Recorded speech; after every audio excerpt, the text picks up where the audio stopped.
Okay, we're on. Let's go. You don't have your headphones on. You don't either. Bitch, I had to sit down. I'm getting my drink. Oh my god. Because if I leave it over there, I can't reach it. Oh, I hear you, badass. Hurry up. Hold on, let me take a swig. Oh my god. Motherfucker's sticky, bro. I almost spit my drink out. Hey, this sounds way better. Why? I don't know. What did you do? Be cooler than you. Oh.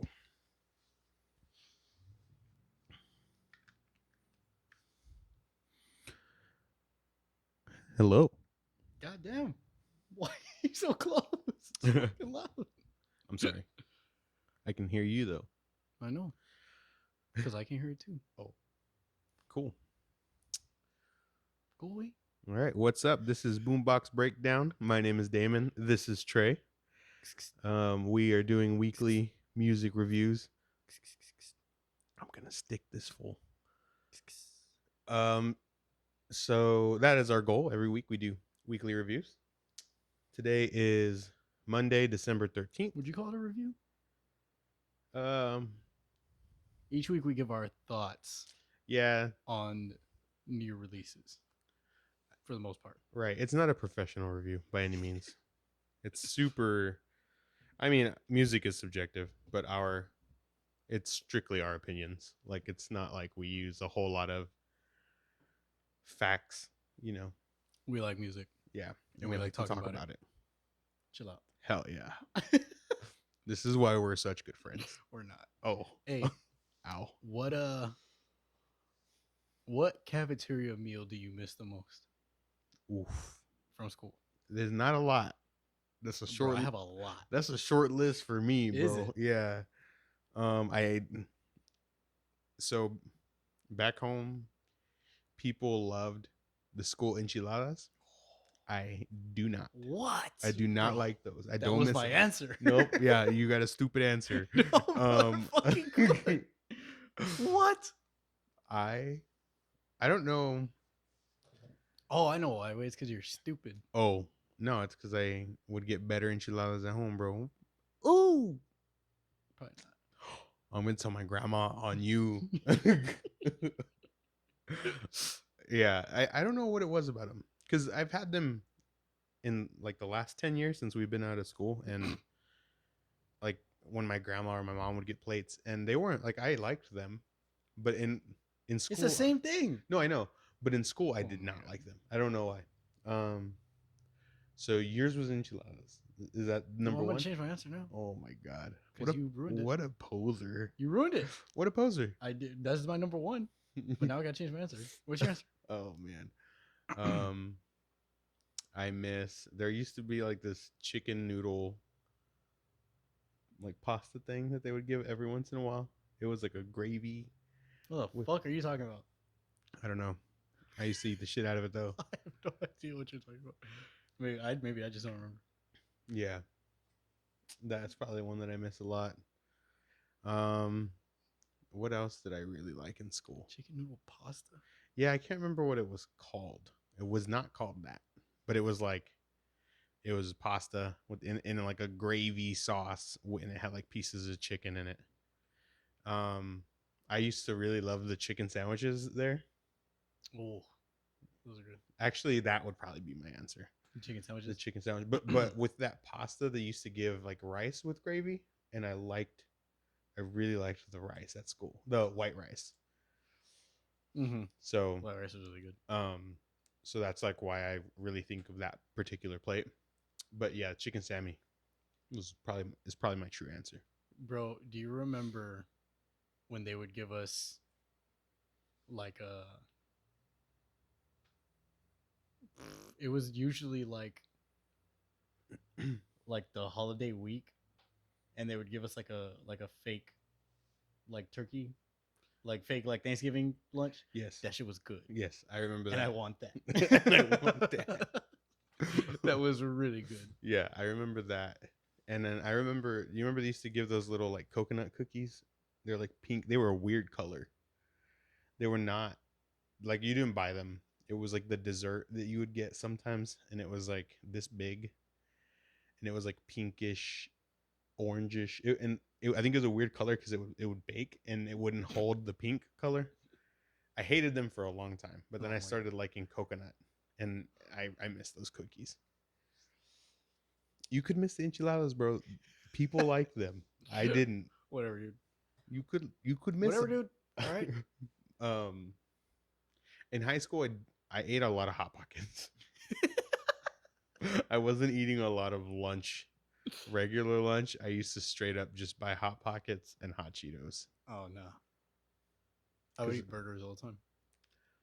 Burgers were pretty good. Those frozen burgers, dude, I would fuck them up. You remember in junior high when you could they had like different. You could get a burrito, or you could get a burger, or a pizza, or whatever they were serving that day. There was one night, I don't know if it was between 6th and 7th grade. I remember I stayed up and watched Boy Meets World Marathon, right? Like it was just on Disney. I stayed up like 4 a.m, watched pounding episodes of Boy Meets World, and I was just eating. I just remember like one after another microwavable burritos. Oh, like I ate multiple that night. I can't say how many. I ate. I'll say at least 4. You're right. Oh, you dirty bitch. Fuck, bro. You okay? That's a lot. It was a lot of burritos. God I'm not. I've never eaten a frozen burrito. Well, let me I tell could you. not imagine eating 4. Let me tell you. I think it was at least 4 because it was like maybe I would eat 1 or 2, right? Like that was like normal. I ate probably 4 to 6 after hours. Like it was after dinner, and I threw up so fucking much because I just engorged myself with these fucking shitty burritos. I could not eat the school burritos for years. I never ate a school burrito either. And like they would offer it almost every day, right? And I could not even look at those fucking things because I fucked myself up so bad. It wasn't until much later that I ate one, and I think I just mean burritos in general because I remember eating the school burritos and not liking them really. But I like burritos now. They fucking slap. What? That's intense. Yeah, dude. You're stupid. I'm stupid. One time I put it was with my parents.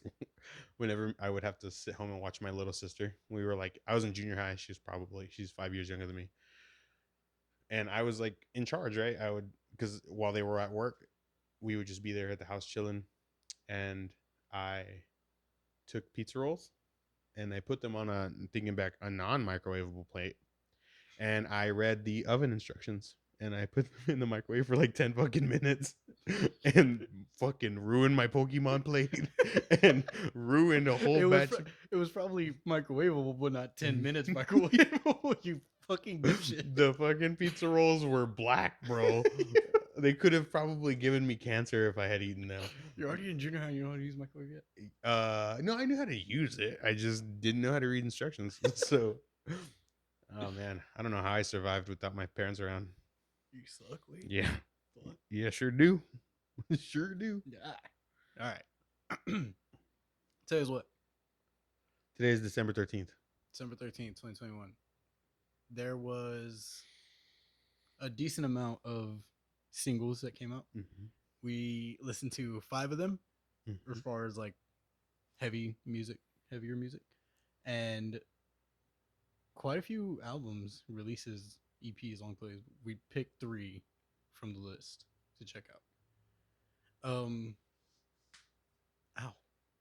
There was something else I was gonna bring up, but I can't remember what it was. You'll remember it.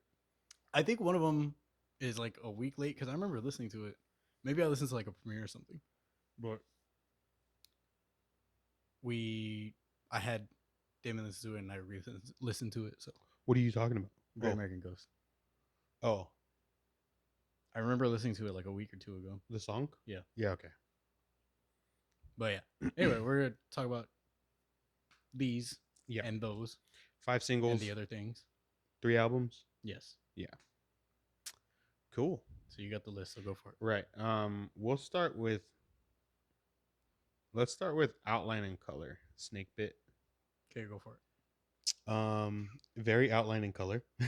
It wasn't anything too crazy. There's some. I remember I liked the music, but I kind of get tired of some of the vocals and stuff like that. Um, I've only really listened to them a few times in the past. I don't have Me too. And a this lot. didn't sound like anything that I remember Yeah, them sounding like. yeah. I'm trying to even think of the album that I would listen to of theirs, but it was there was definitely some like parts that I was kind of like grooving to, but overall it was just okay to me. Yeah, it's too constant. It's too four on the floor, Right. like the whole time. Yeah, I don't I know. get that. It got tired kind of quickly. Yeah. Not a bad song, but it's not. It wasn't one of my favorites ever. No. I And mean, it is. It's just like that's kind of what it is. It It just bees. is. Yeah, it just does it be. exists. Um, Probably not one that I would go back to. Yeah, same for me. It's for the 5 singles that we listened to, it's probably my least favorite of the 5. Mm-hmm. And they're that kind of band for me, like Yeah, pretty like mid level. Like not bad, but not something that I would really gravitate towards. yeah, exactly. Um but if you like outline and color, I don't think you'll be disappointed in this. If you like just general or, straightforward metalcore. Yeah, it kind of like reminded me a little bit of like Nine Inch Nails. Like Yeah. I could not like fully industrial or anything, but like I could see this like them like using opening with this on a tour as support for Nine Inch Nails, and Yeah. people would like feel it. It'd be like, Yeah. cool. Left to Suffer, Fixated. What do you think? This was also really different for from what I know of Left to Suffer. They're usually like super fucking heavy, like, and this was still there's still like heavier parts in here, but it was like more. I don't know how to describe it. Like, Yeah. there's a certain feel to the song that does not feel like Left to Suffer at all. It is like super different. But like I said, there's definitely heavier elements. parts, but it's not like full on heavy like Left to Suffer usually is. Yeah. It's not bad. It was the vocals were weird for me. I don't know who the feature is. I've never heard of that person, or is it a band? Never heard of that group. Whatever. I've never heard of the feature. And I'm assuming that was some of the more talkier parts. But for a Left to Suffer single, I would have preferred something else. Yeah. Like this, I feel like this song didn't need to be made by them. Like this song could exist and it be a different band than them. Yeah. You get what I'm trying to say? Yeah, yeah. Like Okay. they are not the band that needed or that I would have thought would have put this out. Yeah. I get that. And maybe it's an outlier song because of the feature. Right. It's going to be different than the rest of the album or most of the album. I don't really have much experience with them. You should go back. They do a cover of Eyeless. It's pretty cool. I don't know if I might have heard that, but I know this is the vocalist that's like hilarious. Yes. Yeah. He fucking makes me laugh so much. Yeah. And so I went into this thinking because he does like that can I get a ho yeah? But he does like it sounds like a drain just got unplugged. You know what I mean? Toilet bowl. Yeah. And it's sick as fuck. And he really only does that for like a part. Like it's not and it's not even full throttle. So I was kind of thrown off by this song just because that's not at all what was the name of Outline and Color song? It was Snakebit. Snakebit. This song is called Fixated. Fixated. I said the most. Don't worry. I was getting them flipped. Yeah. Because this what you hear? Oh. What was it? It's probably a fucking fridge. That was weird. Sorry. This I get this title mixed up with Pixelate from Volumes. I think it's just the IX. The two letters. The E close to the end. And then the ED and the Fixated and what else, bro? No, it's just Pixelate. It's not Fixated. Pixelated. Oh, Bitch. All right, go on. Sorry. yeah, I enjoyed it, but again, this is probably like if you were showing somebody Left to Suffer, you're not showing them this song. Yeah, this is not their typical sound. Not a bad sound. It's just if there's an empty slot on an album and I can pick this song or probably a different song, I would probably pick a different song. Any other song? No. But yeah, I mean, again, if you are a Left to Suffer fan, actually, I don't know if you would like this. Like, yeah, maybe go into it a little like knowing that it's a different type of song. The feels very particular. Yeah, a good way to put it. Yeah, cool. Outline and Color, Left to Suffer, Spite, Made to Please. Spite. So this Spite just picked up Baby J from Amir, his drummer, and Did he leave Amir? yes, I didn't know that. yes, Okay. he left Amir and joined Spite. Obvious move, like obvious decision to make, easy decision to make. Not like just by size of the band, popularity of the band, like go get a little bit more money. He is also one half of Darko US, which is probably my album of the year. I've said before, and he posted on Instagram, so he's like, "Yo, tomorrow, my debut song with Spike comes out," and then he said, "This is probably the craziest drumming I've ever done on record." And I was like, "Hold up, because you're fucking stupid on the Darko album. You're stupid on like all the Darko songs." And then I listened to the song, and this song is fucking. This is his song. Like this is like Baby J featuring Spike. Like he wrecks the drums on this fucking song. It's insane. So would you agree with him? Yeah. That's like sick. So like Darko has like stupid fucking rhythms. Darko is super groovy. This one he's just like, I'm just gonna fucking rip this whole time. So I do agree with him. I don't think it was overhyped. I think he fucking really just went in this whole fucking song. Yeah, it's a sick fucking song. It's hard as fuck. Yeah. The video, I was fine watching the video, but there's a part where they like start to fuck with an eyeball. I fucking noped out, bro. I couldn't do it. I couldn't do it. Tre's a no-go on eyes. Yeah, period. Eyeballs fuck me up all the way up. Video is super graphic. There's a warning in the title. There's a warning before the song starts. Mm-hmm. So if you're sensitive to that kind of shit, don't fucking watch it. Yeah, the audio at the beginning, they have like a sound clip at the beginning. It's graphic. Like it feels graphic when you're listening to. You're like, fuck, what the fuck is about to happen? And then they just proceed to beat your ass for the entire legitimately just fucking wreck cheeks, bro. Like dude, Baby J's drumming on this shit is stupid. It's dope. It's fucking super intense. It's a really good fucking song. So if you like deathcore, even if you don't like Spite because of like a certain thing about them, but I mean you probably like Spite if you like deathcore. But I would just check it out just to like try and hear what Baby J's got. It's fucking sick. There's not I don't really have a complaint about it. It's completely within the lines of like what I expected from Spite. Right.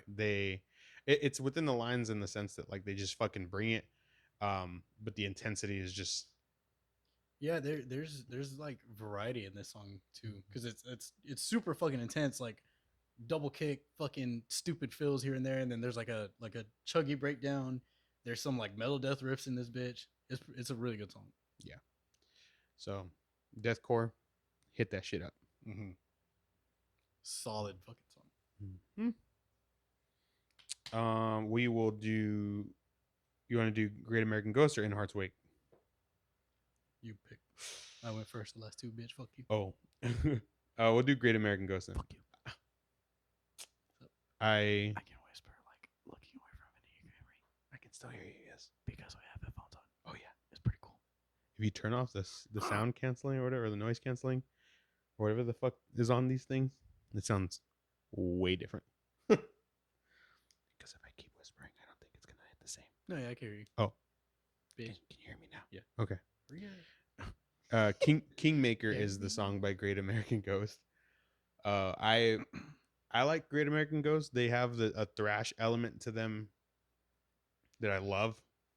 I do feel like I'm a thrash sympathizer for sure. I thought you were gonna say thrash simp. I thought you were gonna stop there. Chill. Fucking got me. And it's hard. Like, there's not a lot of thriving thrash bands or bands with like major thrash influence. This sucks. I'm kidding. But I'm pissed. I'm upset. You upset me. And this song it still has the thrash elements, but I'd say it's a little different. It's heavy as fuck. I mean, not as heavy as Spite, but it's still really good. It comes out the gate really strong, feels good, easy to jam to. Yeah. Made me want to listen to more. I was upset. Like, I want that album now. Yeah. It's another fucking sick ass song. Yeah. But yeah, I don't really have any complaints. It fucking rips. Yeah. Like I said, I don't know if I maybe like heard like a debut like a week ago, or maybe my sense of time is just fucking fucked. Probably that. Maybe. But yeah, I really enjoyed this song, and I threw it in the playlist immediately. Like when I heard it back then, and whenever I play this on shuffle, sometimes it'll like play recent shit first because the algorithm kind of sucks. Yeah. So it came on, and I remember just being at work and just like, whoa. Yeah. It's that kind of song. Yeah, it's pretty hard. Yeah. It's really hard. I haven't really heard a song from them that I don't like. I've only heard one song from them, and I really like it, and I don't know why I haven't checked them out. Prison of Hate. That song's fucking hard. I don't know if I've heard that one. I'm trying to look at hard. The album. You ask me what it is, bro? What is it, bro? Hard. It's hard as fuck. But yeah, I should definitely go back and listen to it if I really like these two songs. The album that I've listened to frequently from them is Hatred Stems from the Seed. It's hard. It's from 2017. That shit is sick. So yeah, I definitely recommend them. Kingmaker. Good song. And then the last one that we did is Dogma by In Heart's Wake. I've never listened to In Heart's Wake, and I don't think that I didn't know what they sounded like, and they knocked my fucking socks off. Like, yeah, this is probably, I don't know that I would say this is their heaviest song, but it's up there. So typically not like this. There's a handful. I gravitate. You fucking suck at that. I don't know why this shit keeps falling on me. Chill. It keeps doing that number. Well, tighten it harder. It's his. I can't turn it anymore. I can't do it. It's not going anymore. Fuck it. Okay, it's fine. Yeah, it's doing the shit with Ricky Bobby when his hands are going up and down. Anyway. So I think I discovered them on Reddit. There was a thread about pre-breakdown callouts, and this dude just said in all caps "Killing Frenzy," and they have a soundbite from Halo in there right before a breakdown on their song "Survival," and it's hard. That's dope. "Survival's" a really good song. There's another song that's like stupid, like "Dead Something." I might be lying. I don't know. I'd have to look it up. I can keep talking. I'll look it up. And yeah, this falls in line with that. Yeah, like bouncy kind of riffs, rhythms and shit like that. Their last album I did listen to, it was not like this. It's definitely more softer, for lack of a better word, like in a not mean way. Like in yeah, every time I say something is soft, I feel like I'm rude. Yeah, I feel like I'm like insulting, but that's not what I'm trying to say. But yeah, this is definitely a fucking hard song. I really like this song. Loki from Alpha Wolf has like, I don't know if he might be layered on some of them, but distinctly himself, he has like 4 bars in the song. But yeah, I mean, it hits. It's not amazing. Departure, is that it or no? Yes, Departure. Yes, Death that's is the in one. Parentheses. With Winston from Parkway Drive. They're also Australian, so okay. They're all bros with all those fools over there. That's cool. Yeah, really good song. Really like this song. Just fucking barks in this bitch. Yeah, it's hard. Barks will barks are a slippery slope. Like Like if at a certain point, it's gonna become a meme.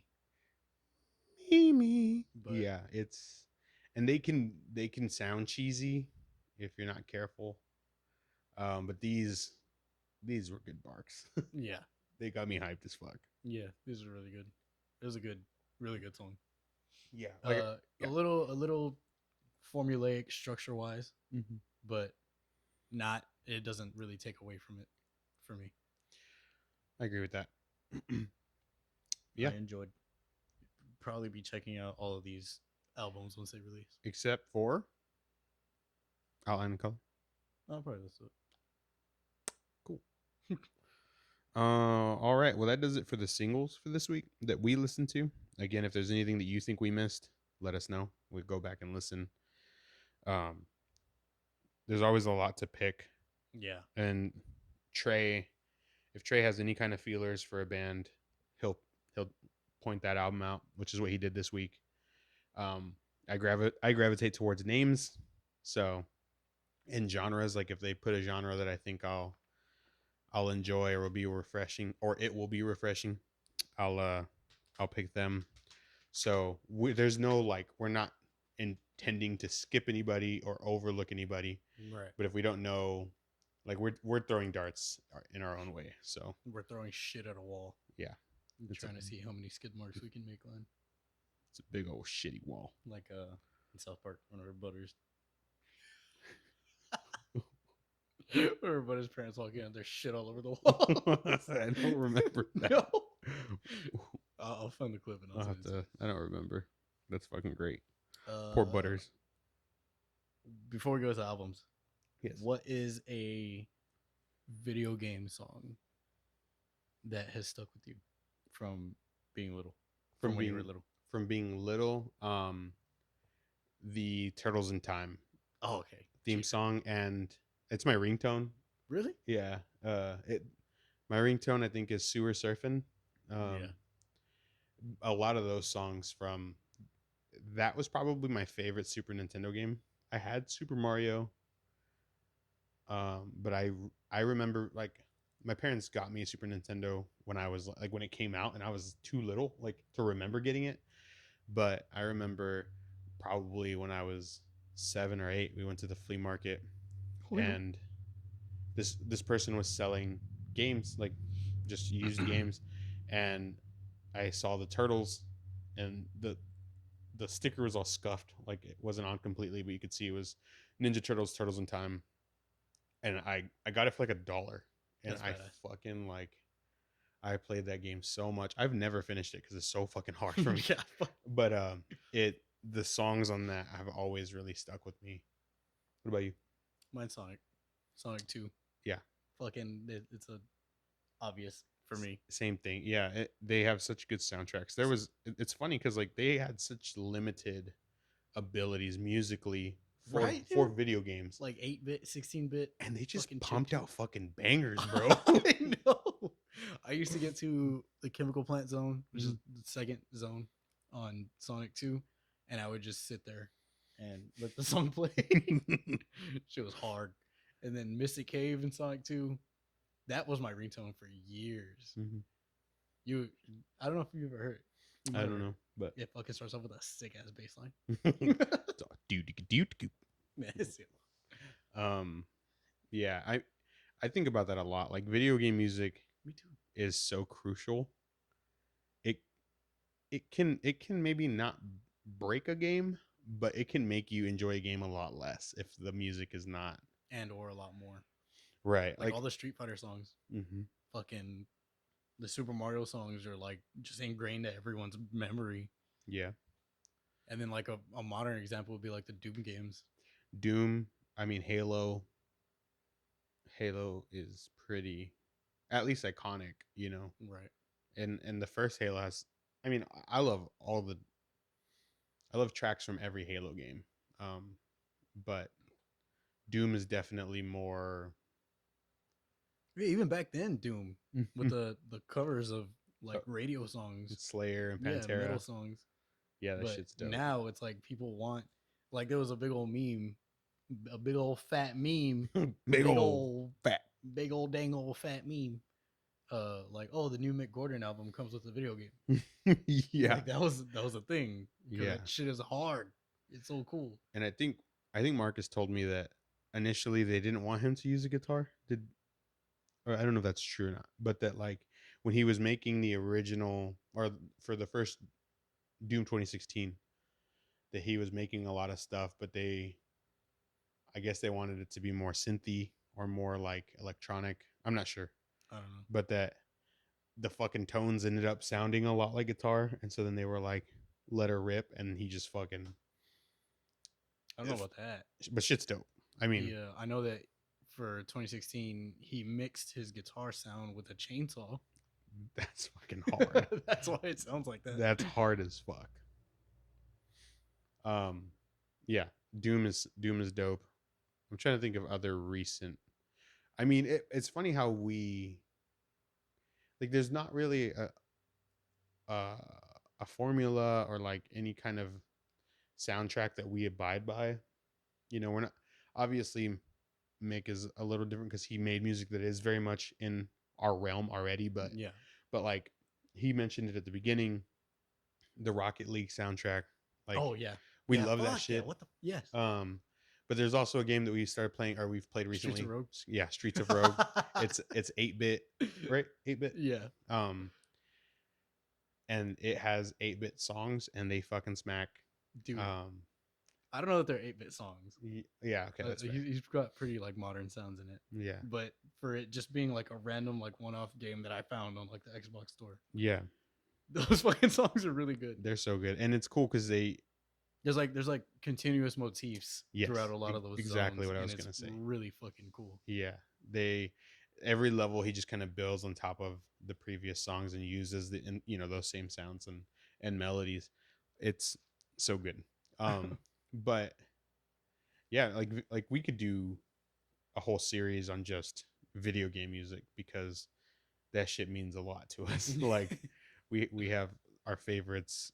Another song, obviously not since I was a little kid, but the fucking intro to Halo Reach.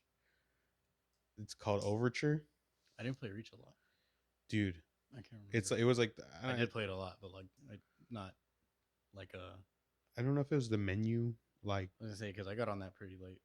Yeah, but that song has like a Stargate feel. I don't know if you ever watched the original Stargate, but it has like this kind of like sounds kind of deserty, a little tribal. I don't know, but that fucking song gets stuck in my head. It doesn't even get stuck in my head. It'll just like pop up and be like, "Hey, I'm gonna stay here for 2 weeks." Like I won't even have to listen to the song, and I'll start whistling the melody because I fucking love at least the first half because it shifts up a little bit in the middle. But yeah, video game music, top tier. I'm trying to think of bad video game soundtracks. Like, I guess if you can't remember it, it wasn't great. Yeah, maybe. Like I think about the Golden Sun songs a lot. Mm-hmm. They like, so Golden Sun was like a Game Boy Advance game. It was like a JRPG style, very like open world-y kind of semi-linear. Mm-hmm. And the battle themes in that shit are fucking cool. That like people, it was such like a, oh, what is it called? Like I guess like a cult classic. Yeah. To where like the people that were fans of the Golden Sun games are like still diehard fans of it and like want something, and they like remade or made another one and it was like watered down for like kids. People were all pissed. That sucks. But like if you search like what people want to Smash, a lot of people are still like, put Isaac in Smash. Like, yeah, Isaac and Felix. And you've played through it. It's legitimately one of my favorite games of all time. Yeah. Like I will play through it every 2-3 years. Yeah, because I know that you've mentioned it like in the recent past that you're going through it again. And I've never played it. I don't know. Did you get it when you were a kid? Like, yeah. Do you remember? I remember it being fucking hard. Do you remember getting it or no? Yeah, it was given to me. Okay. Like I didn't know if you'd asked for it or like Miss Valentine's son. Okay, I don't remember his name, but I know you're talking about. Robbie? Cool. He gave it to you? Yeah. He gave me the first and the second one. That's dope. What a guy. What a guy. Like, did he know what he was doing when he gave you He just told me that he was like, "Oh, I really like this game." He was like, "You can play it," and then he just never asked for it back. Oh, so you stole it. I guess. You're a fucking thief. I've done that with a lot of cartridges. That is fucked I up. still have I still have Smash Bros and Pokemon Snap with Hector's names on them. Oh yeah. I remember getting one of my friend Wes. I mean, you obviously know Wes, but Who? he let me borrow a game, and I looked at the back, and it had my cousin's name scratched out on the back. So that shit happened to everyone. If you weren't careful, if you don't ask for your shit back, you're not gonna get it back. I mean, and that's true for a lot of things. Like, people will just keep your shit. I had a comic book I lent to Xavier when we were in high school, and it was a collection. It wasn't like it was, reprints and shit like that. And I lent it to him, I think like our junior year, and I never got it back. And then like 5 years ago, so it was already like 7 years after, my dad had a shop, and one of his friends came in. My dad used to know Xavier's dad, and there was like a whole group of friends of them that like still hung out, right? And so my dad's friend comes in and he gives me the comic book, and I was like, "Where did you get this?" And he said, "I went over to Xavier's house to see his dad, and I saw the comic book. I was like, hey, that's a badass book. Where'd you get it?" He was like, "Oh, that's Damon's book. I got it. He lent it to me, so many years ago, and I never gave it back to him. So he took it and gave it back to me." And I was like, "Fuck yeah!" So I got that shit back. But otherwise, I would have never seen that shit again. It's just funny how that shit works. But yeah, video game music, video games, super sick. We get to go into the albums now. Yeah. Cool. We could do. I'm trying to think of how to go about this. We'll do Melted first. Okay. You'll do Melted first. Did you listen to it? I'll do Melted first. I don't think you know what hardcore punk is. I think that. No,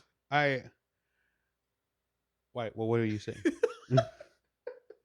Okay. Why did you want to listen to this? Yeah, because it was hardcore punk, Okay. and this was not as hardcore as I thought it might be, but it was very punk to me. Do you disagree with that? No. Yes. So it's just you're saying it's punk first, is what you're implying. Hardcore and hardcore punk are different things. Yes. Okay. But hardcore is called hardcore because it was hardcore punk. Right. But now it's just hardcore because there's a new genre that has sprung from. Yes. Yeah. Okay. And so I like the fucking brackish water there in the middle between. Okay. You know what I mean? Like I like hardcore punk, and I like hardcore, but I also like hardcore punk. Does that make sense? So Melted is. I was just saying because whenever you said to check out Knife Hands, you were like the hardcore punk. I thought it was gonna be like Knock Loose. Yeah. And I thought you were thinking the same thing here. Well, because also, and I also said Expire. I don't know if you've ever. Mm. Maybe I'll that'll be my recommendation for this one. I don't want it. But they sound more. I honestly, they're more, I guess, regular hardcore. But the guy's vocals are not. I don't even know how to say it. See, it's like whenever I think of like hardcore. Hatebreed. No. It's hardcore. No. They're metalcore. Hatebreed's metalcore. Okay. Knock Loose is metalcore. Okay. Yeah, I agree with that. But I'm thinking like Turnstile. Okay. Yeah. I don't know. That's what I'm saying about Expire. I'm not sure how they fall. But in any case, what I'm saying is heavier punk. Like, okay. You know what I mean? Yeah. So it's definitely like skate punk. Yeah. Okay. Yeah. Like Channel X punk. Right. Yes, for sure. Yeah, there's like two songs on here that I enjoyed. Yeah, Like it's not that it's not even that like it's bad. It's just like you know what you're getting, and it like skate punk like gets like old to me really fast. yeah, I don't know why. Like I'm picturing like fucking Bam skating this whole time, yeah. and uh, I don't know. Like it would make sense to listen to it in that context, but like listening to it without like watching skate videos to me is just like it doesn't feel right. It doesn't hit the same. Yeah, it's like why am I listening to this right Yeah, now? yeah, yeah. And so again, I picked Melted. Um, don't be rude to them. You can be I'll rude be to rude me. to you. I'll be rude to Um, them. it it is definitely like there's a group of people that are probably a little bit older than us Right. that That. would fucking love this album. Yeah. Um, they sound a lot, yeah, exactly like you say, skater punk. Like this could some of these songs could have maybe made a Tony Hawk For sure. playlist. For sure. It's early 2000s, late 90s, like punk revival feel. I liked it a lot. Knife Hands to me, while they're not in the same like kind of overall genre, I feel like Knife Hands did what they set out to do a lot better for me. Like I enjoyed that a lot more, especially like going out on a whim and just like diving in. And maybe they set the bar too high for me. Like I think they're. I don't even think they're like the same. Really, I think no, that they're like way too different. This is a lot of power chords, mhm, a lot of shouty, like yeah, no, like toneless vocals, but right, not screams. yeah, A lot of just like anthem feel, kind of that's a good way to put it. like rebelling. Mhm. Angsty Yeah, there you go. angst. And I Yeah. don't know, it just fell flat for me. The guys that listen to this now that are maybe a little older almost certainly wear cabbies. Like I feel like I the guys, does that make sense? Yeah, um and maybe like checkered shorts. yes. Yeah. Uh so it was good, and they are good at that genre, Yeah, but it just didn't resonate with me. yeah, and I probably wouldn't go back to it either. But I did I think gave it like cuz I was working and I had it playing, and it started to loop through, but then I moved on after like the first 1.5 playthroughs. Um, but like I said, it wasn't. They didn't do a bad job. Mm-mm. Just Just like wasn't what just we were looking literally for. just think of like skate punk, and Yeah. that's exactly what it sounds like. Like Mhm. there's songs on here that are like 40 seconds long or something. Yeah. What's that band that we played the house show with? Social. The dude had a fro. Yeah. You talk. Oh my, social something. Not the people that asked us to play, but the people that played, Right before us. It was a three piece. and they would be like, "What do you want to play next?" Yes. Yeah, I can't remember their name, but I know exactly. I just talked about them Oh because my god, it was social something. I don't know if we can. I don't know if I can find them. I don't know, But what but about them? that's who they remind me of. Okay. Yeah. I remember that show. We played this. We got invited to a punk house show, and Not. we're not at all. Um We're between metalcore and deathcore. yeah, and so I don't think that we hit exactly how they might have wanted us to. They were Some all, people were still feeling it. yeah, and they were all, nobody was like rude to us or anything, but just like the other bands were straight up like punk bands. Mm-hmm. This band that he's talking about, they came out, the vocalist is like, they once they're all good, they check, they tune, they do all their shit, and he's like, this song's called Pain, and they just fucking rip it, and then like For 45, 50 seconds. yeah, and then they finish, he turns around, he's like, looks at the drummer, he's like, this or this, and the drummer's like, this, he's like, this one's called this, and then just fucking rip it. Like didn't interact with, like, we were watching them, they were not there for us. You know what I mean? But I can't remember their name. I wish I could. Yeah, I want to say Social Construct, but that's definitely not it. I'll see if I can find it. I don't know how, I don't know. Anyway, go but on. yeah.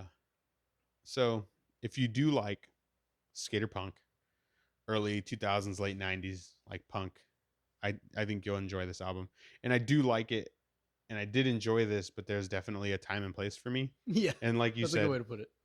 yeah. And like you said, it definitely helps if you're doing something skate oriented, whether it's watching videos or playing skate or Tony Hawk, whatever.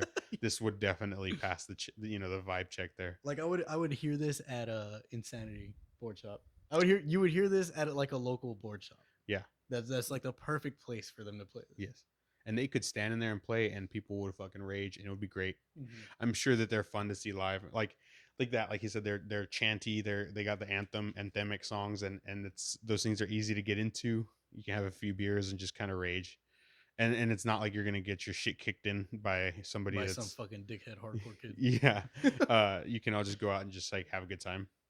But yeah, so Melted. The album was called Self Deflection. Go give it a listen if that's what you think you're into. So let's go to. Do you want to do? You pick. I don't know how to. You want to do Juice World? Oh, I forgot. Did you listen? I didn't. Oh, Fuck. bro. Fuck. I wanted to too, but I forgot. That bitch was an hour long. Was it? Yeah. Fuck. You want me to talk about it real quick? Yeah, go for it. Okay, I'll just do a quick rundown of this since it's very outside of the other stuff we've been doing. We haven't really had something outside of the metalcore since we did Silk Sonic. We did Ziggurat. Oh yeah, I mean, but that's Mike Shinoda. It was like 6 minutes. Yeah, it was like we exited and we realized we took the wrong exit and we got back on the highway. Taking the wrong turn at Albuquerque. Let me find it. So, Juice WRLD is a rapper. Was. He passed away 2 years ago. Ripperino. He died of an accidental overdose, or he overdosed. So he was only 21, and so this is a posthumous album. Supposedly he has like 2,000 songs. Yes, that are completed just sitting on hard drive. Yeah, and so that was one of the things that was interesting. I went and I was reading an article off of Complex. His manager did an interview with them, and kind of he's the one that helped to organize this album. And posthumous, or how do you say that? Posthumous? I think it's posthumous. Posthumous albums are really weird to me. Like sometimes. Well, not that they're not good, but it depends for me. Yeah. Like they did with XXX, because those like weren't completed songs. Yeah. Those are ideas, and then they completed them after he had already died. Yeah. These supposedly are completed songs. Yeah, and so his manager said that he said 95% of the time, or like 90% of the time, he completed a song. That there was tracks that he would maybe do a verse or a hook, do things like that, but for the most part, Juice WRLD would just like he would just like track a song, and then if they wanted to use it later on, they would, whatever. But yeah, like he said that there's around 2,000 tracks that have not been used, and I mean, to be 21 and have a backlog of 2,000 songs, that's fucking nuts. But so he died of an accidental overdose, and the whole album is not the whole album. A lot of the album, he's talking about drug use. Like that was one of his main topics. Yeah, and so the songs that they picked for this album really highlight his, like, the duality that he viewed with drug use. This is supposed to like accompany a documentary, right? I think I don't know if it's HBO Max. I saw the ad, just like a single image for it, but I didn't see a preview for it. And that was ultimately the reason that they made this album, is because they needed music for the documentary, and they felt like getting somebody else to score it or use other music was not the best way to go about it. So they composed this album to accompany, like you just said, to be the soundtrack to the documentary. But he talks, like, there's a lot of party talk as far as like popping pills and doing drugs. There's a lot of talk about popping pills to get away from pain and to deal with anxiety and things like that. There's a lot of, I have the money to do this, so I'm going to do this. You know what I mean?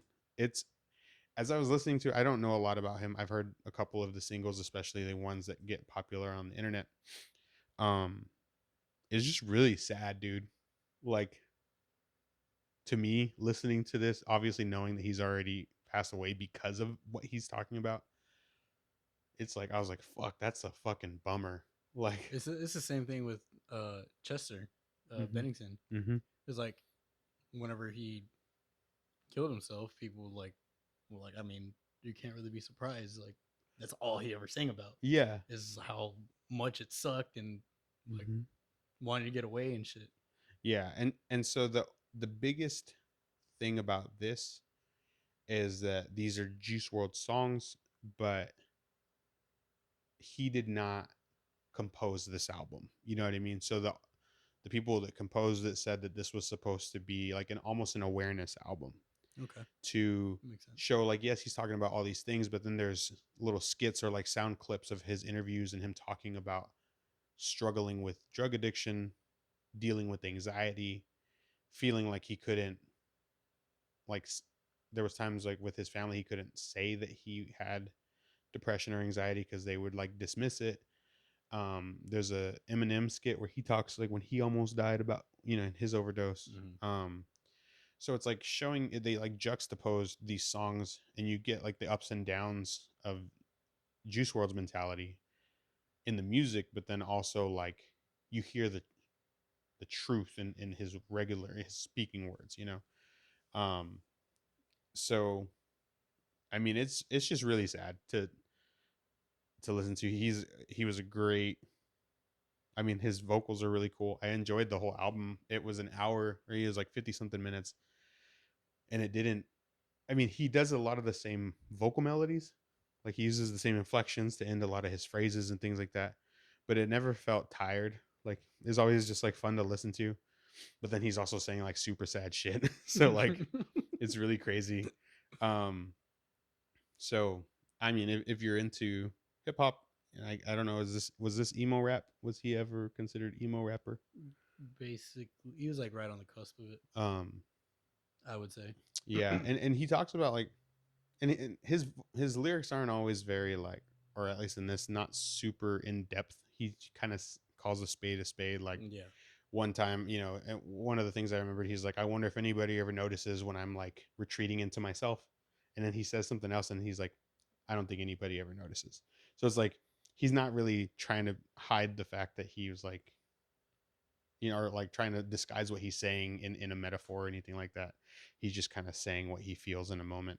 So like honestly, for me, this was just like, there's a lot of people that struggle with drug addiction, and I know that, like the manager said, you want to feel, they wanted to like promote this message, like to be aware, whether it's for yourself, to like if you feel like you're struggling with drug addiction or pill addiction, because that was one of the things that he says in one of those skits, is like it looked like medicine, right? He's taking it as medicine, but he's completely like dependent on it.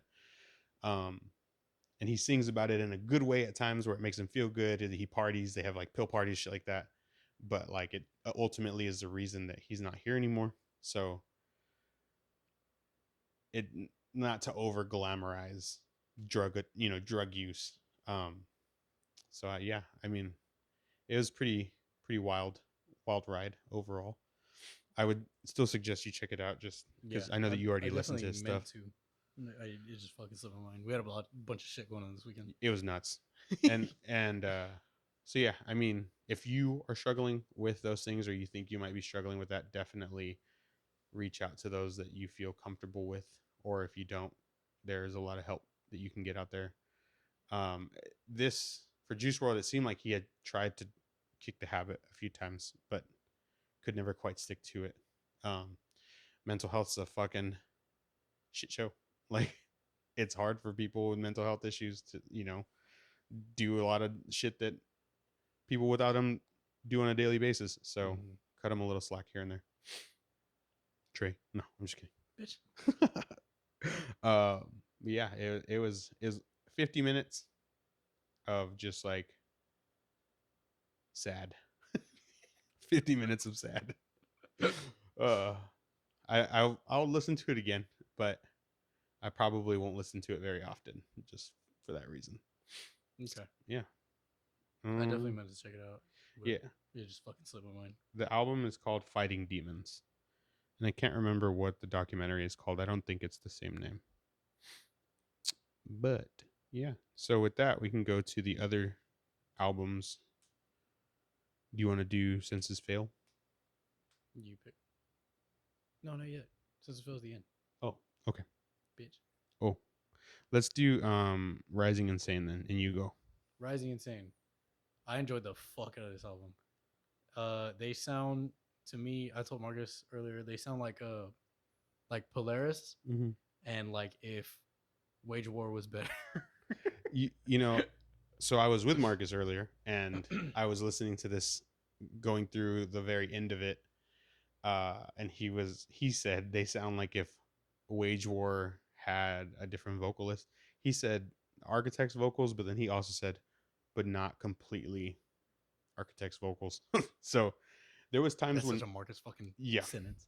there was times when his higher, I don't know if you call that like a fry scream, reminded me of Garrett from Silent Planet, like his kind of like maybe his cadence and things like that, and so that made me like it a lot because I haven't really heard anybody that reminds me of Garrett, because to me he's, even though he does do general metalcore vocals, I feel like I could pick him out. I could pick out Garrett in like a crowd. Yeah, he definitely has like a certain tone to his vocals. And so there's certain times where this vocalist kind of did that.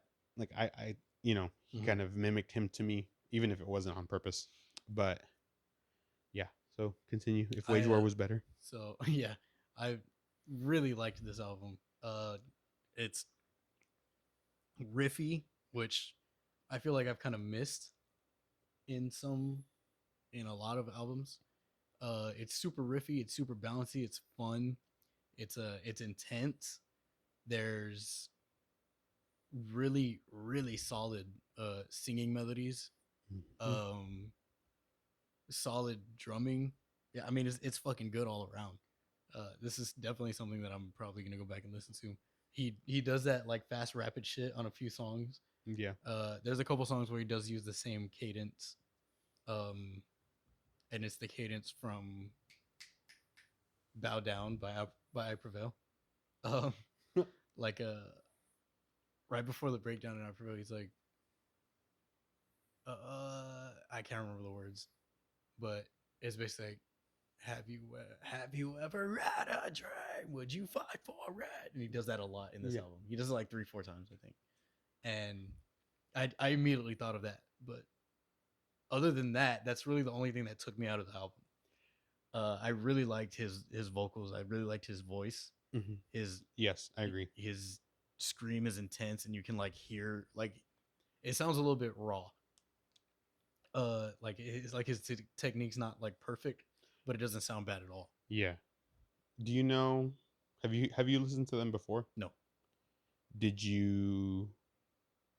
What made you? Because you said you kind of heard about this. What made you? No, I just saw like threads on Reddit, like, oh, okay, like the new Rising Insane album, blah blah blah. Gotcha. Okay, I was just curious. Yeah, dude, this is one that I need to go back to. Like Trey said, we had a lot of stuff going on, so most of this stuff I only listened to. We got really drunk. Trey got super fucking drunk. No, I did not. He got so slutty. It was weird. No, we had a wedding to go to. We were drinking. Trey accidentally did six or so shots. It was an accident. Yeah. He did multiple shots before the wedding. He was pretty buzzed, and then we kept drinking after, when we were in the reception. And then we had to be done out of there by like 11, and we were staying kind of on the same property. And so then we just went and kept drinking. And so before the night was over, Trey was all spins. I don't think I got spinny. Yes, you got spinny. You were like, when I close my eyes, it's spinny. Oh yeah, but not whenever. It's different whenever I'm spinny. That's what you said. Whenever my eyes are closed, yeah.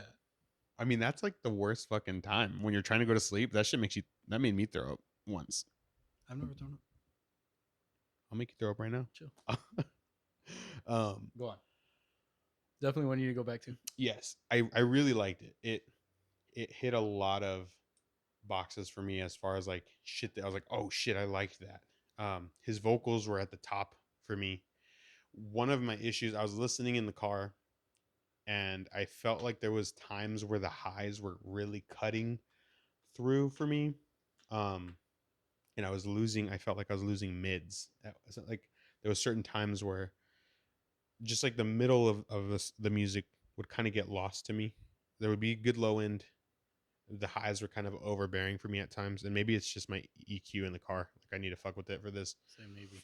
But it wasn't like it turned me away from any songs. I was just like there was certain parts like, oh fuck, like that was a little too much. But I do think it was just my treble in the car. Yeah, because you've always had high fucking trouble in all your vehicles. Well, in my truck, I couldn't help it because maybe you just got used to that sound. yeah, right. I'm like, oh, this shit sounds good as fuck. But it didn't. It caught me off guard a couple times, but it didn't ever, like I said, take me out of it. Mm-hmm. Like even like the radio rock song, the Octane song on here, I really liked. What's the? I don't remember. Go to the track list real quick. Let me see. And there's like a breakdown like at the end of it that I was fucking. I really liked. There's one more at the very bottom. I don't remember. They it might be played it. Serenade, maybe. It played on Octane, or you're saying it could play on Octane? I'm saying it could be. Like Okay. it's definitely like one of the slower, like a fucking one of those. Yeah. Like not super intense, not super, but I still really enjoyed. Like I typically will gravitate away from those that feel of a song, but I really like this one. Yeah, it was good, top to bottom. I've never. I think they're Russian. They're German. Ooh, yeah. Also. Rising Insane. A lot of internet. Like I feel like every week we've had multiple international acts. So Rising Insane. The album is Afterglow. Really not a track. I didn't skip a track, obviously. Like me either. I try not to skip ever, at least on the first playthrough, and then on the second one I'll know like, oh, I didn't like this or that. But I do want to go back through and listen to this one a couple more times because it's really good. I really enjoyed it. Yeah, no complaints there. And it's one of those things like because metalcore can be so similar in sound, like different artists and things like that. Vocals, like a unique sounding vocalist, can be the make or break. Yeah, he's got a really solid voice. He has a cool tone to his voice. Because you can have really good music, and then if the vocals don't hit quite the same, you could say. I mean, I feel like you said that last week. I don't remember about who, but you were like, music was good. Maybe it wasn't last week, but like music's good, but vocals, meh. And like some like original or like unique sounding vocalists take you a little bit to like warm up to, but like one that becomes like the reason why you want to listen sometimes. Yes. Like Knock Loose, Kublai Khan. Yeah. Especially Knock Loose. Yeah. For me. Invent Animate, their first vocalist, like a lot of people like weren't feeling it. He's basically just yelling. Yeah. But like after a while it's like that becomes like the charm of the band. Yeah. And it's like one of the draws and why you want to listen to him. Yeah, I remember hearing an interview with Brian from Knock Loose, and they asked him how he would warm up. And he was like, well, I don't really warm up. He said, I'll go into the green room just like right before my set. And he's like, sometimes there'll be people in there. And he's like, and I'll be like, hey, this is going to be weird. But, and he's like, and I'll just fucking scream once. And that'll kind of tell me how the show is going to go. So solid. Yeah. When I first heard Knock Loose, I didn't think I was going to like it. And then I fucking love it. So, and it's just him, like, he's not trying to do anything that he can't do. He actually, in that interview, he said that when they first started, he tried to do like a full range of screams, and he sucked at a lot of the lows. And so now he just sticks to his range, and he fucking crushes it. So, as a vocalist, do what you're good at, and hopefully it's fucking kick ass. So yeah, Afterglow is a really good album. Um, the last one that we have, or the last new one, is by Siamese. Mm-hmm. The album is called Home. Home. Right. They are Dutch. Dutch. Is Dutch a? I don't know. I'm bad at geography. I don't know if we said that What already. is Dutch? Where is Dutch from?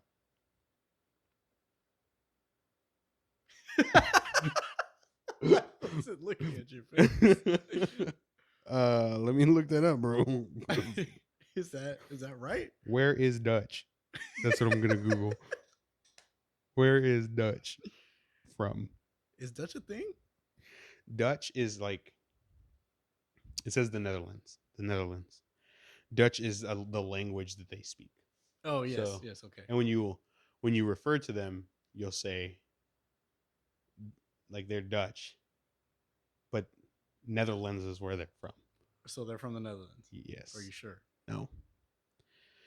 But it says Dutch is spoken not only in the Netherlands, but it is also the official language of Flanders, the neighboring northern provinces of Belgium. What is Danish? Denmark. Don't ask me. um, so their album's called Home. I'll find out where exactly they're from right now. But this shit was sick as fucks too. I really liked this shit. Mm-hmm. Definitely go back and listen to the older albums then. Oh yeah. Yes. But I'm a big I've discovered them. So I discovered Siamese because the original singer from Strezzers said that he was gonna leave said that he left the band, and people were like speculating who they gonna pick next and blah blah blah. And then somebody had posted like, oh, maybe the guy from Siamese. And I was like, okay, that maybe they have like a similar sound. And I looked up and I was like, oh, I really like this is great. It's super poppy, but he's very catchy with his vocals. yeah. Like Yes. it's a I don't know what you would call it. What would you call it? You- Post hardcore, but like post pop hardcore, metal pop, yes. Yes. something. All those. Yes. Yeah, Because there's a lot of those elements. right, and it's very well done. Uh, his I don't know. It's just his melodies, the way that he sings over the instruments Mhm. is what like I listen for, I guess. And it hits it's solid. It's very good. He has a good voice, but it's not his voice that I'm listening for. It's the melodies that I'm listening for. Yes. And I don't know, like he's not. They're not like. I'm sure they are very good musicians, but they don't showcase a lot of it. It's not super riffy.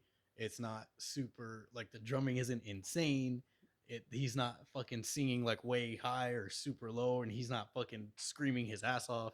But the way that they play everything, yeah, the way that they compose everything and arrange everything, it's like one solid finished final product.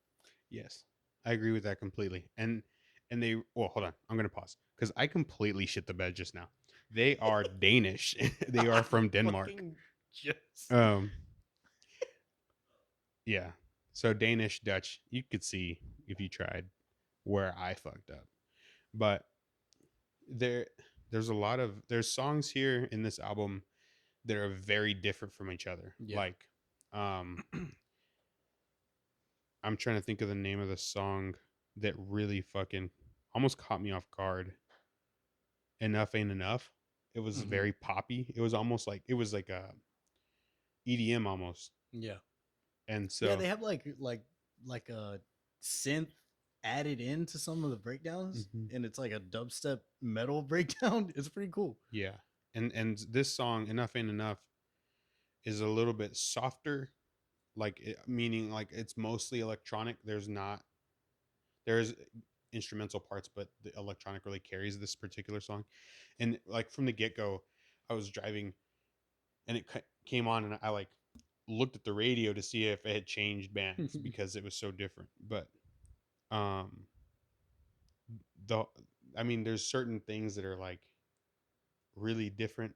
Like Honest is another song that stuck out. There's a breakdown at the end of that song and it was fucking ridiculous. Like I was sitting there like fucking just grooving, you know. I don't know if it was Can't Force a Love or Erase My Mind. One of them had a vocal melody, like you were saying, and it was pretty poppy and maybe generic in a poppy sense, but it just fucking worked. And I was like, oh, Yeah. dude, I couldn't wait for it to come again. Excuse me, sir. Pause, bro. I just wanted to keep. I wanted it to keep on coming. Um, Grow up, David. I can't help it. It was just so good. I wanted. I couldn't wait for each time the chorus would come back through. Which is the opposite with some bands, right? Where like you're like, "Ugh," like Yeah, like here's this fucking chorus again. yeah, like we were talking about how of Mice and Men last week. We love them, but they There's a lot have of those choruses like they feel shoehorned in, and you're like, you have to go through them to get to the parts of the song that you really like. These were not like that. Yes, I don't know what it is. Like it's super formulaic. It's chorus, verse, chorus, but it doesn't get old. Yeah, And I think it's probably just because of his melodies. Like how well put together it is as a like a final product. it's just fun. Yeah, it's a cool listen. Like it's as catchy as pop songs, but there's definitely parts in here where you want to just fucking headbang Yeah, because there's solid breakdowns. Groovy. It's pretty groovy too. and then they have a song called the title track "Home" has Drew York in it. He Yeah. comes through and it's like, yeah, yeah, Yeah. He fucking wrecks it. um, So I know a lot of people don't like his vocals, but they're very grating. yeah, But he works as a feature. I enjoyed it. yeah. He was and he was a good feature in this song. Like it went well together. Um, yeah. I don't know. I really enjoyed this album. I plan on going back through both of these albums. Do it. But whenever you get to the song Cities, skip it. I don't know what happened, but they did not line up the sample in time with the song. Cities. Yes. Their older albums. Oh, Yeah, on their older albums. I don't know I what see what happened you're with that sample, but Jesus Christ. they fucked it up. Yeah, fucking royally. But I don't know. If you want to go listen to it, go listen to it. You understand what I'm saying? But But have they ever like referenced or like I talked don't about know. it? I have no idea. I was I just don't know, bro. They're interested. Dutch. No, bro, they're Danish. Oh, What are you doing? I don't Wait. know. My friend told me. Yeah, don't do that. I keep flipping. Oh man, sorry, Siamese. You're not Dutch. I know you know that. You're Danish. Yeah, dude. Definitely go back and listen to them if you like this. They have a cover of Party Monster by The Weeknd. Okay. Bro, it's so good. It's so fucking good. And Rising Insane did Blinding Lights. I actually went and listened to that. I don't like Blinding Lights. I didn't like the cover. No, I don't like the song. It was he can sing and he can scream, but I felt like they tried to do it. Like they tried to do a little different because there was a lot of bands covering The Weeknd. You know, I mean, there's a lot of bands that cover The Weeknd every time he does something because they know that it's gonna get them A little bit of yeah. And there are really good bands that are really good at covering pop songs. And so I feel like they tried to do it a little different just to change it up a little bit. And he would scream certain parts. And I felt like it was like a little off. So I didn't love the cover. I mean, it's probably not The Weeknd's best song. So Go listen to Party Monster. I'll go check this shit out. Dude, it's super good. I love I listening just to said super metalcore. good, like you say super good. It's super good. Super good. Supernova. I love listening to metalcore covers of pop songs. That shit's fun. Yeah. Especially when they can make it like super fucking bouncy. Yeah. Because to me, it's always like, yes, you know, you can make great beats. Like there are world renowned, you know, still composers, people that make beats, but like you can't always beat just good instrumentation. Like when it's done well, it just adds so much to a song. So I'll go check that shit out for sure. But yeah, Siamese, Home. Not a bad track. I've never listened to either of these bands. I'm not like an apologist. Tre is a realist, so he's not going to defend anybody that is making anything that is below. I mean, yeah, he's not going to defend anyone that doesn't deserve defending. So he'll fucking throw your ass under that bus. No, I'm just kidding. So definitely check out both of these as metalcore artists. They're both really good. And Siamese, again, maybe it is like a, I don't want to generalize, but there's like EDM is really big in Europe, and so you hear these. Where's Denmark? Is it Europe? I don't know. I'm saying the other side of the globe. Okay, it's really big, and so hearing electronic influences from international bands, they tend to do it really well. And what I'm asking though is, are they international? What do you mean? They're not from the U.S. I'm saying international, like yes, international. okay. You know, they're not American. So what's? Don't ask. don't. What's by Greenland? Stop. Redland. No. Dude, you're gonna make me look up a map. No, never mind. My bad. What's by Greenland? I don't know. There's water. But like under, like down and to the left, like JFK.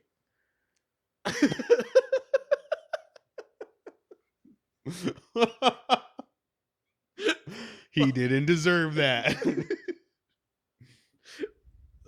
I'm gonna have to look up a fucking map. But God damn it. Yeah, like we talked about fucking, obviously. I hate you so much.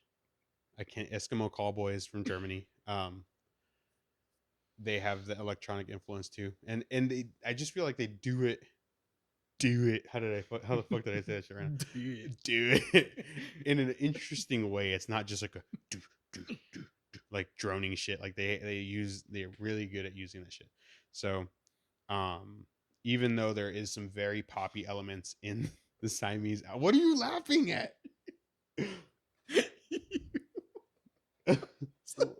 What? What, bro? I was like, where's Denmark? And you were like, I don't know. I already said I didn't know. I said they were Dutch. I fucking struck out. Let's go. Let's look at Denmark. All right. No.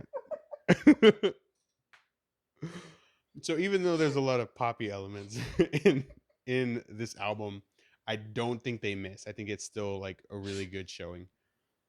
I'm waiting for Tre to fucking get his shit back together. Denmark is literally just. I need you here, bro.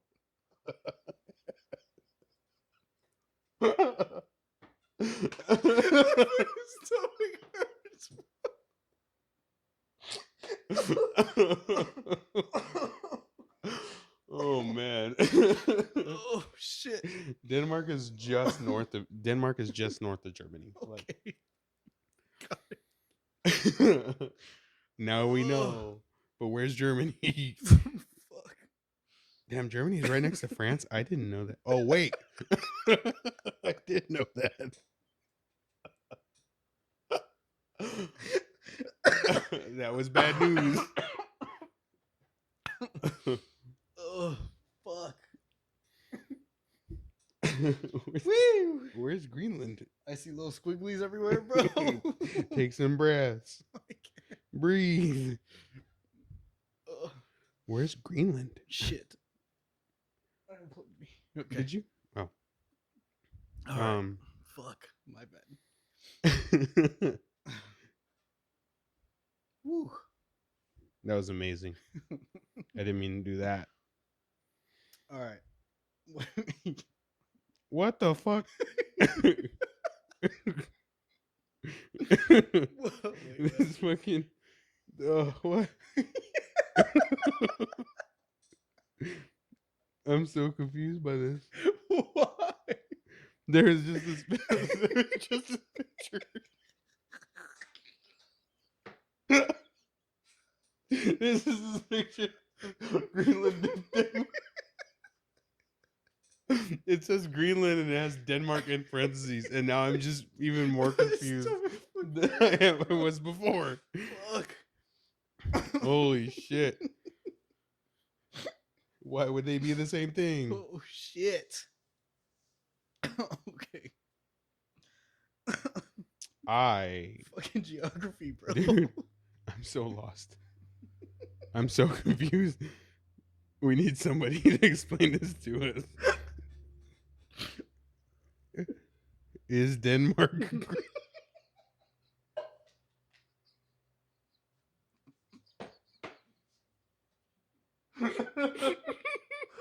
oh God.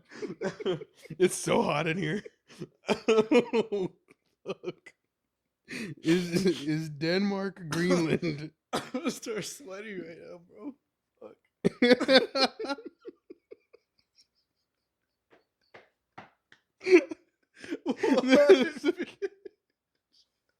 The second so I'm trying to type in is Denmark Greenland, right? That's obviously the first recommendation he gave me. The second one Obviously. the second one is Denmark and Greenland same?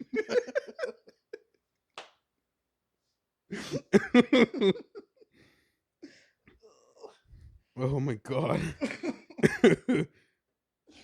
Oh fuck. Oh shit. Mm-hmm. Woo. Yeah, gum. What happened? I am not getting any more information. I'm so sorry, Siamese. We'll take a quick history lesson between episodes, and we will clear this shit up because I don't know where you're from. Lesson? Oh fuck! I mean, history would do well with us too. A geography lesson. Oh my God. Okay. Anyway.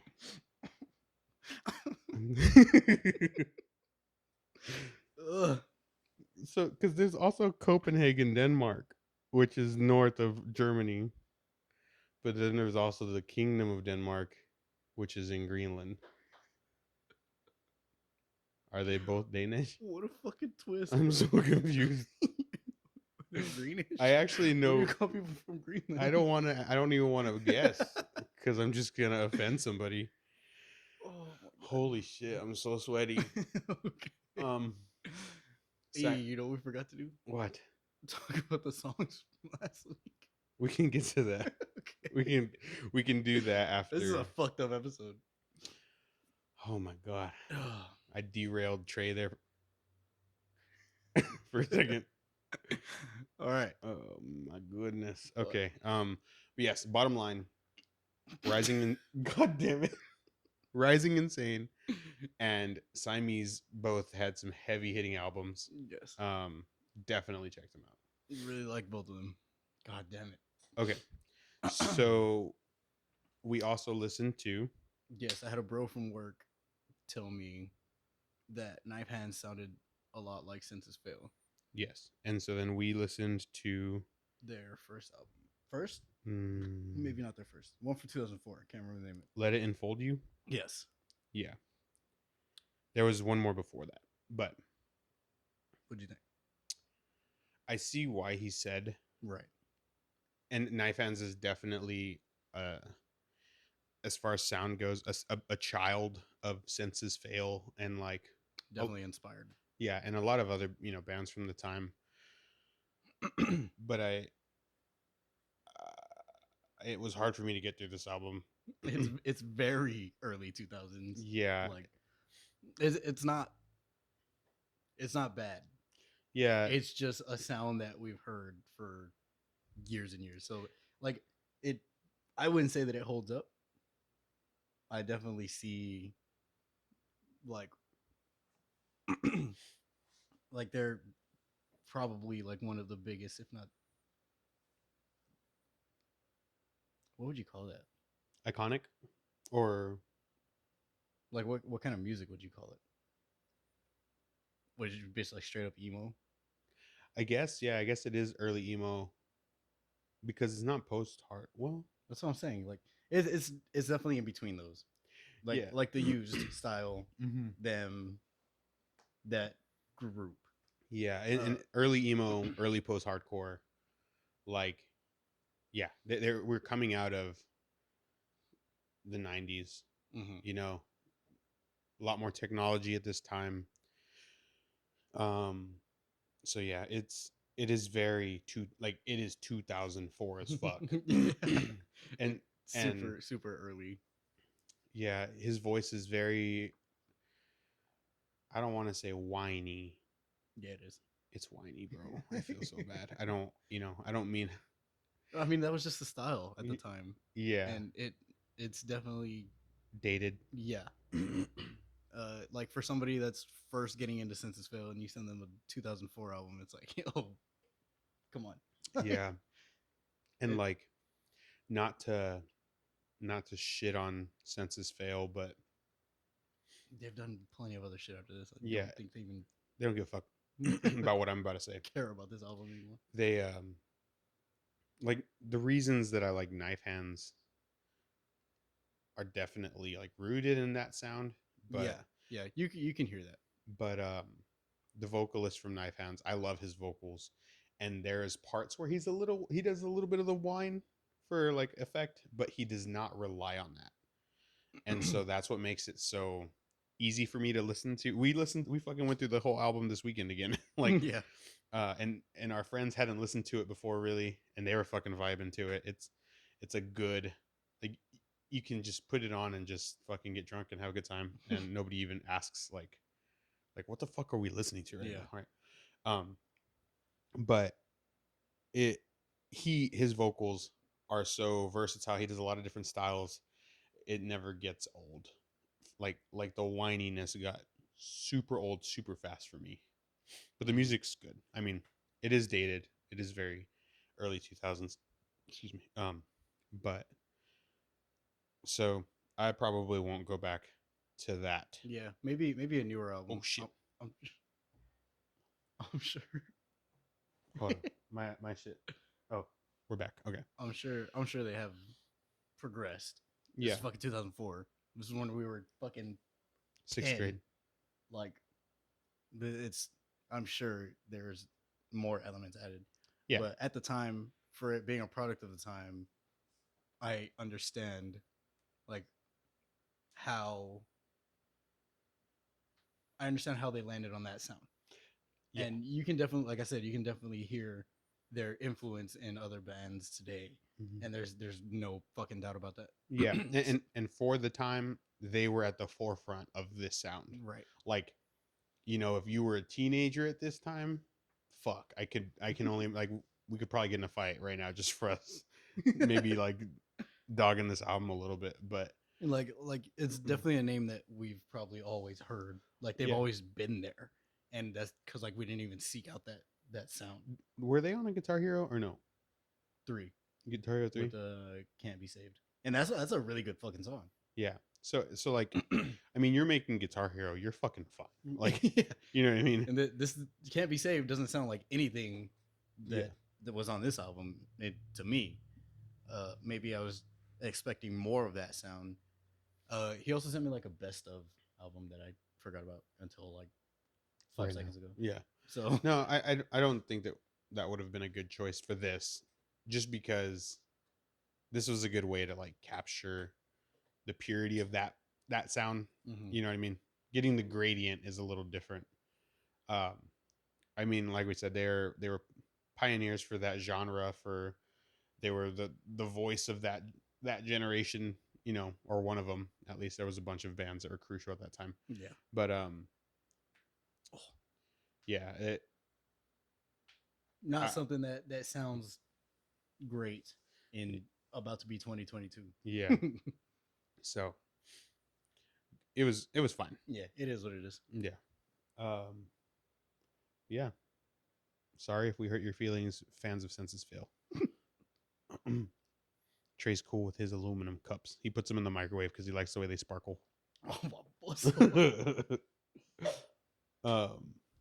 So yeah, I guess that's it for our weekly talk.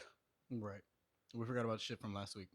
Yeah. Like I asked you to listen to Phineas. Yes. My horses are mini, salting the mine, and the one of the new tracks, The Fire Yourself. No, In the night. In the night. In the night. My Horses Are Mini is sick as fuck. And it sounds very, I don't know what year that came out, but it's a dated sound as well. Like, I feel like, I don't remember what year that was. Do you? 2013, 20, does it make sense? I have no idea when it was. But in any case, it Might be 2014. it definitely sounds like early 2010s, but it's still really fun, really bouncy, really easy to listen to. We watched the video, like we were messing around. I think Trey showed me the video before. Probably. I love whenever bands don't take themselves too seriously. Like, every band wants to be like hard as fuck, right? Like, don't fuck with us. But I like when bands are just like, we make heavy music, but we're goofy as fuck. And they definitely leaned into that, at least with that video.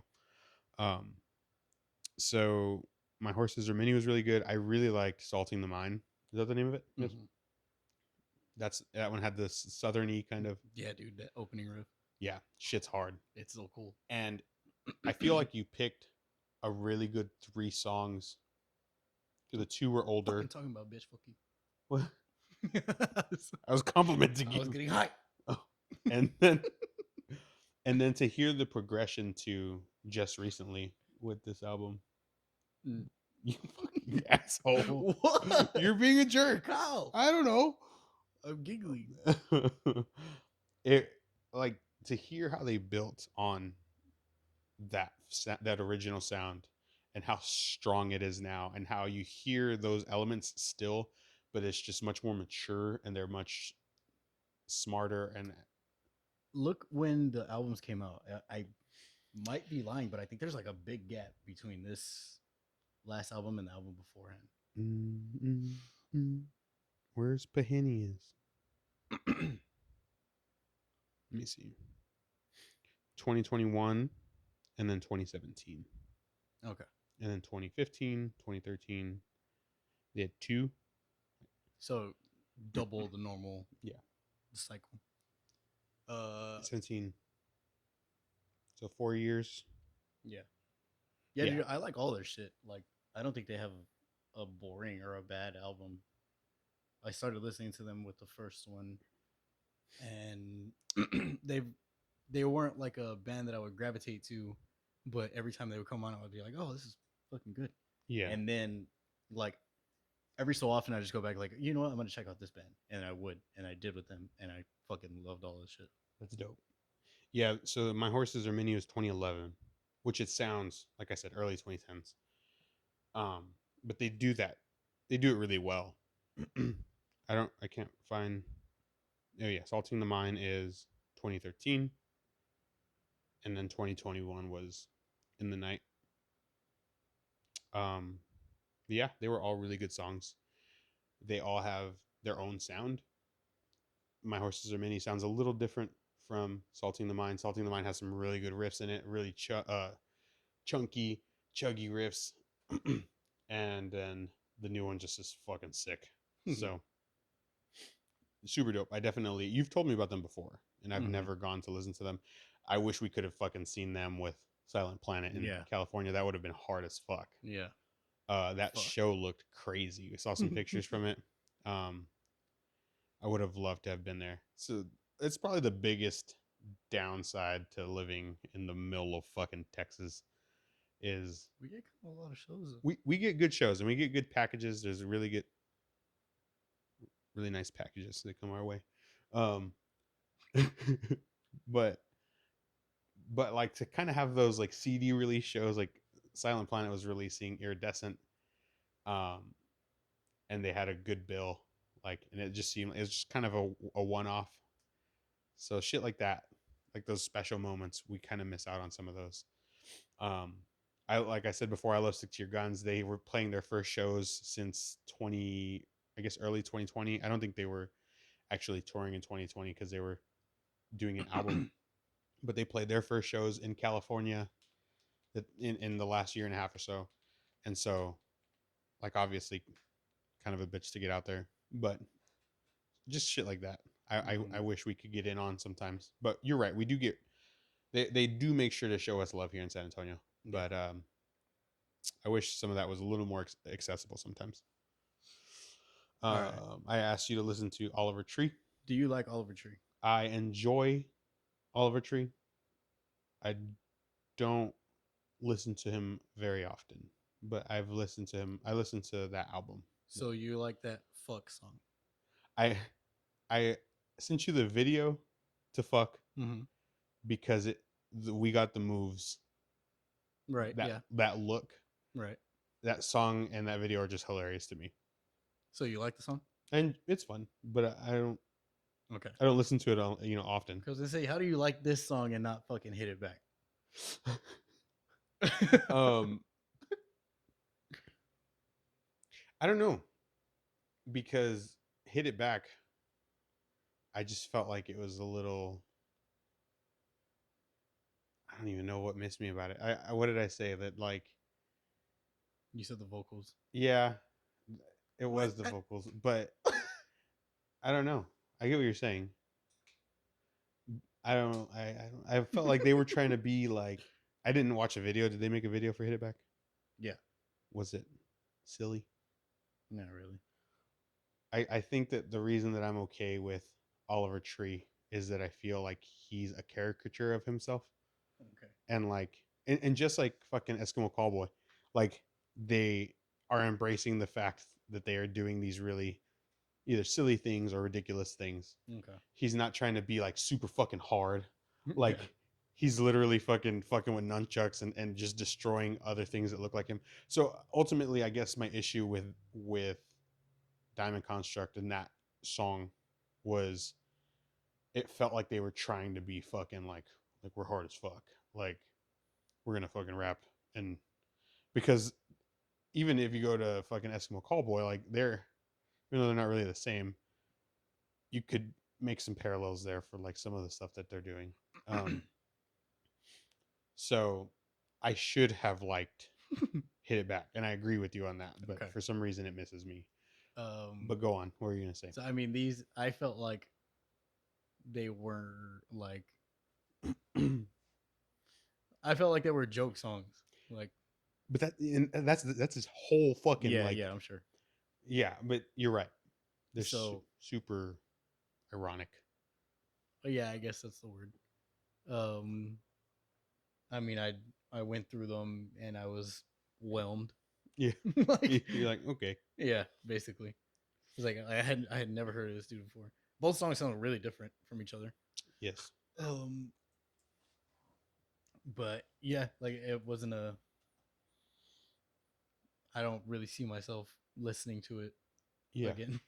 That's fine. One of my coworkers, his son, he listens to Oliver Tree a lot, and he really liked the Alien Boy. I don't know if he released an EP at first. I can't remember because I feel like some of it's changed on Spotify. Mm-hmm. But in any case, and so at some point last year, he got the vinyl and has been letting his kids like listen to some of the Oliver Tree stuff. Not fuck, right? But some of the stuff, and Use he promo code fuck to they get 10% off your fucking purchase. they he has a son that's younger than 10, and he loves Oliver Tree, and he loves Oliver Tree so much that he asked to get a bowl cut, and so he willingly got a bowl cut because of Oliver Tree. And I just thought that was the most hilarious and like baller shit. And I told him, I was like, yeah, he's the voice of a generation, and I was like, and I'm not talking about Oliver Tree. Like, to just go all in on a bowl cut, it's a bold move. Damon would know. I I would know. They even grew up with that stupid shit. I grew up with that stupid ass shit. I don't know who the fuck, like, who did my mom think she was, bro? Like, That was your look. till like fourth grade, I Past think. it, 5th grade. No, Yes. because I'm gonna say no, and maybe maybe I evolved in fifth grade, hit level 10, 15. I don't know. When does Charmander evolve to Charmeleon? 16. Level 16. I remember getting rid of the bowl cut and being fucking elated. Okay. But I remember, and not to fucking shoot shots, but I remember Juan still having the bowl cut. Yeah. Right. He held on to it a little longer. Yeah. But I remember not having it, like, We were playing tetherball and shit like that. So it was okay, so probably 5th grade. 4th, 5th grade. I finally was able to break the mold of the bowl cut. All right, whatever. But I had it for a long fucking time. I know. Like I got I out. was there. I got out just in time. Any longer, and I would have gotten picked on about it. You're probably talking about my back, right? I'm gonna stick you. But I probably fucking told you. You probably did. I don't remember. I actually don't remember catching any heat for it, but it was okay back then. Yeah, it was one of the styles back then. Yeah, and so then, Nick Lachey did it, bro. Nick Lachey, Nick Carter. My bad, not Nick Lachey. Nick Carter. So yeah, probably won't go back and listen to all of your street. That's okay. I also didn't know. Apparently, he's a professional scooterer. Oh, that's cool. Like he fucking. Yeah. That's badass. There's a video of him. So I really like Oliver Tree because he's just so fucking goofy. Like even out as not as an artist. There's a video of a guy singing in a subway. Did I send you that? Or I meant to, but there's a older gentleman singing in the subway. He's just like ripping Let's Get It On. Like no mic. Just a cappella, just I think he has a guitarist with him, and he's just killing it. And the camera is facing him, and there's like a walkway that goes behind him on the side, and so he's singing, and like right when he hits the certain rhythm, Oliver Tree rolls by on a scooter and does a 360 and just keeps going. And like I don't know if the person was recording because of Oliver Tree. Because it's but it could just be a spontaneous Oliver Tree and I love that idea. But apparently he is a really good I don't know, what do you call him, scooter rider, a scooty. Well, you can because a skater scooter a scoot dude scoot dude a scoot. He's a professional that. Cool. And he's like also has a career doing that, and that's badass. Yeah, so that was cool. And like a lot of his videos, you'll see him riding scooters, like he's just fucking cruising on them. And I thought it was a trope, like because scooters are also silly. Like if you're gonna ride something you're normally gonna ride a skateboard, it's just a little bit cooler. But he definitely owns the scooter, so that's cool. But yeah, I mean, I thought of him with We Got the Moves video.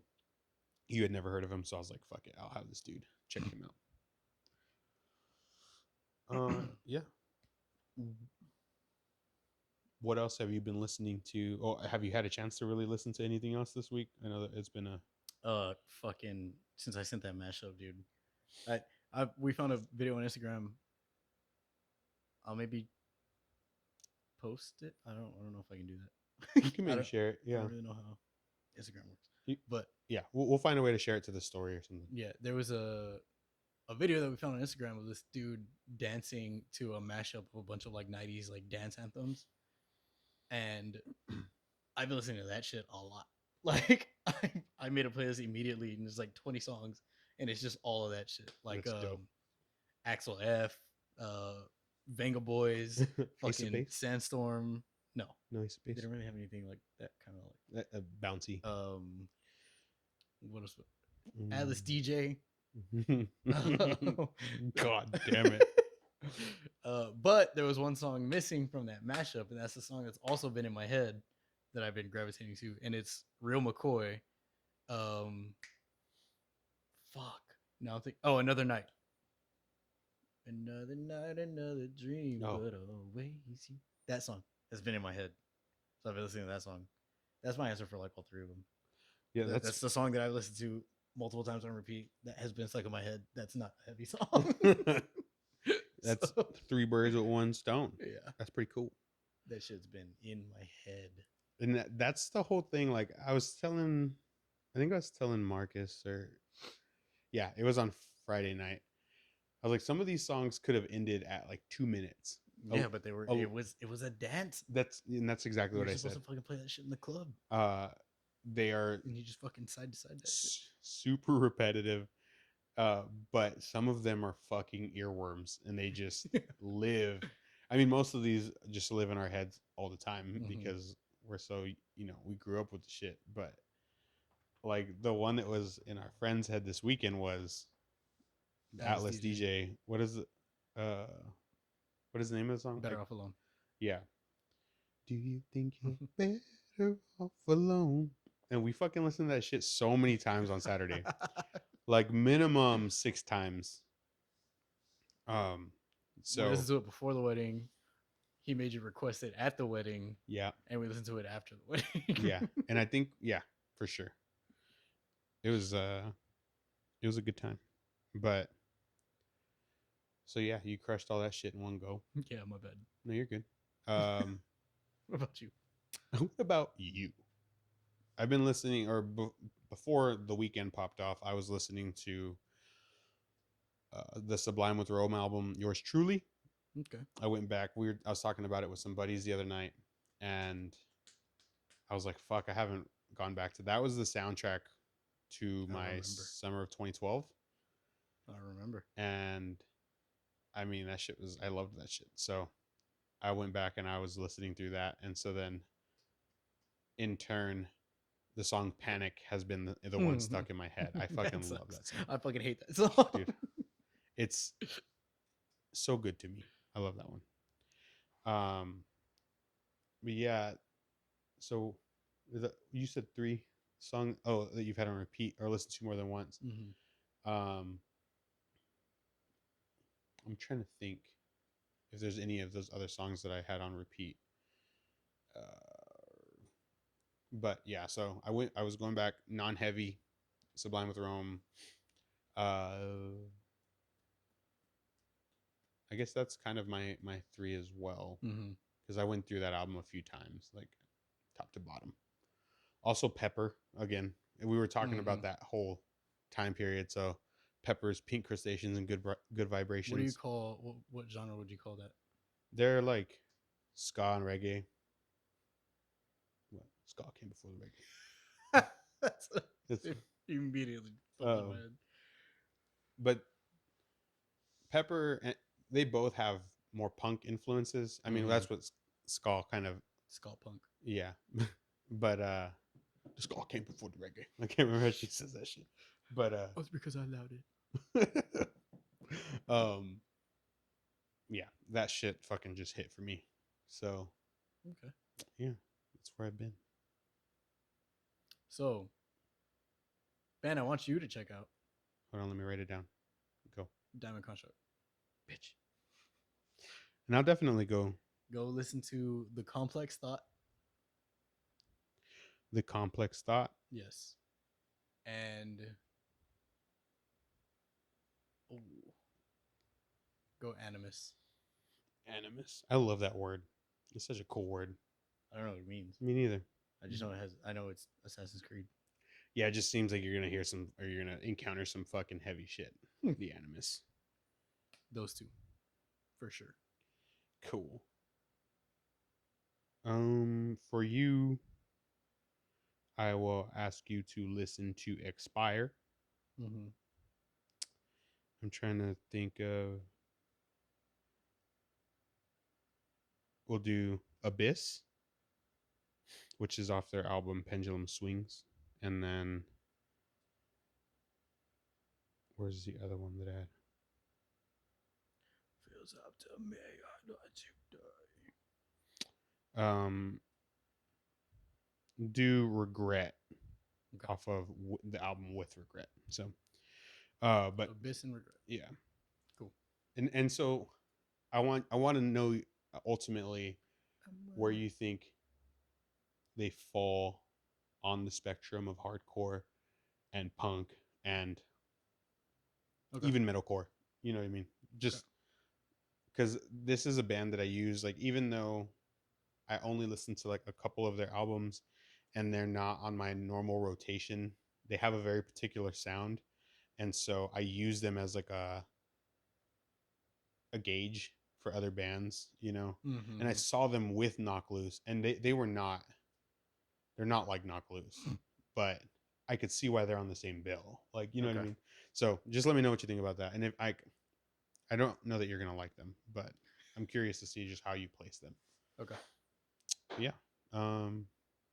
Any other questions or any other things that we wanted to talk about? I don't think so.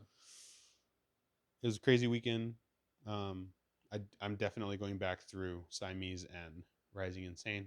Sorry, Melted. Oh, which one? If they get in a fucking brawl, which one? Which album ends up crawling out of there? Do you know? Between Siamese and Rising Insane. Just this album, Yes. not the band as a whole. Right. Just these two albums. Probably Afterglow. Afterglow for you? Yeah. I really fucking like that album. Yeah, it was really good. I think I would pick Home. But Afterglow is definitely, I mean, it would be a good fight. Yeah. But yeah, I get what you're saying. I would pick Home because you're fucking wrong. But Bitch. yeah, we'll be back next week with more songs and albums to talk about. If there's anything we missed you want us to hit up this week, let us know. This was BoomBox Breakdown. We'll see you next week. Peace.